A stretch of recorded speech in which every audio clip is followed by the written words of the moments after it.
Salut à tous et bienvenue sur AZ237. Les décisions que nous prenons au cours de la vie ne sont pas toujours les bonnes. Et le karma ne nous les pardonne pas. Des parents avaient abandonné leur bébé en la laissant dans la rue. Lorsqu'elle grandit, elle leur fit une surprise. Regardons son histoire. Mais avant de commencer, j'aimerais vous rappeler qu'après avoir regardé cette vidéo, vous pouvez faire un tour sur notre chaîne pour découvrir de nombreuses histoires à la fois incroyables, intéressantes et émouvantes. Et n'oubliez pas de vous abonner à la chaîne et d'activer la cloche de notification si vous êtes nouveau parmi nous.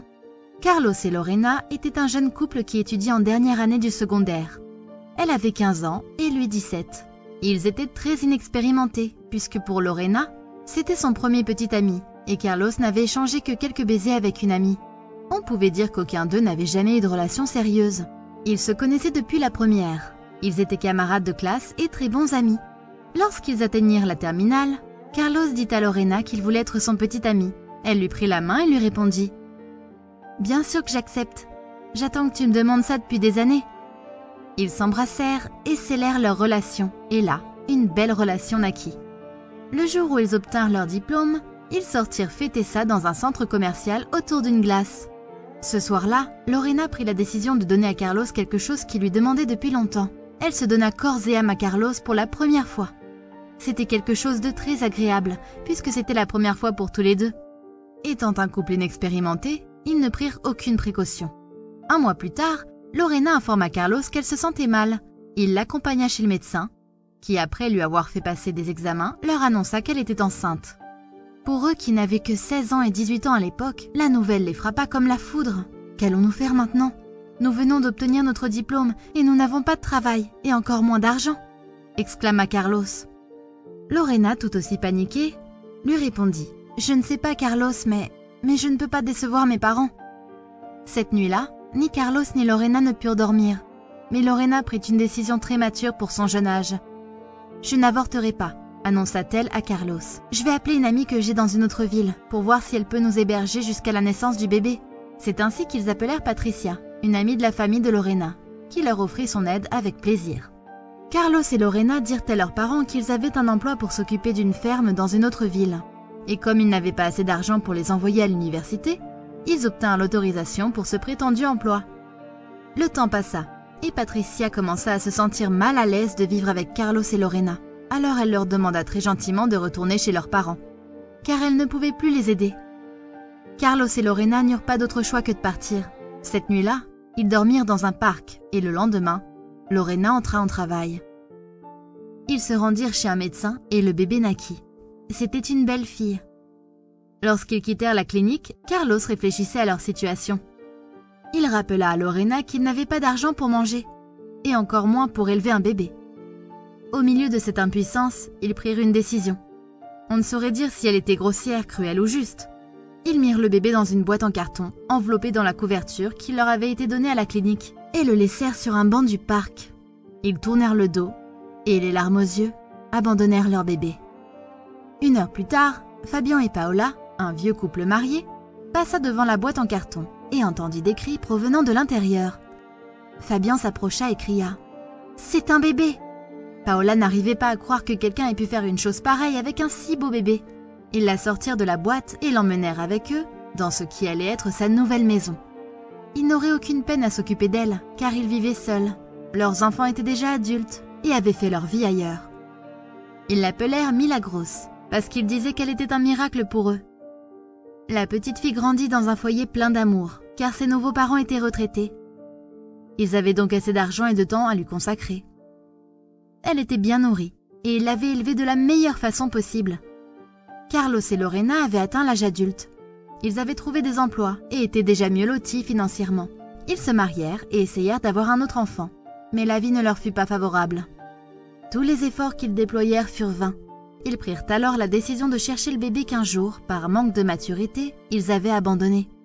15 ans s'étaient déjà écoulés depuis cet événement. Milagros était une jeune femme très instruite, pleine de valeurs. Elle terminait déjà le lycée. Elle était toujours curieuse de savoir pourquoi ses parents étaient si âgés et la différence d'âge entre ses frères et sœurs et elle était si notoire. Un jour, au dîner, alors qu'ils étaient ensemble, Milagros prit la parole et leur dit « Papa, maman, une question me taraude depuis un certain temps. Comment avez-vous réussi à m'avoir, maman étant si âgée? En partant du fait qu'elle a déjà 70 ans et papa 73, cela signifie que maman m'a conçu à 54 ans. Comment cela avait-il été possible? Fabian et Paola se regardèrent et, en poussant un sourire, Fabian dit « Écoute Milagros, il est temps que nous te disions la vérité. »« La vérité ?» demanda Milagros. « Quelle vérité?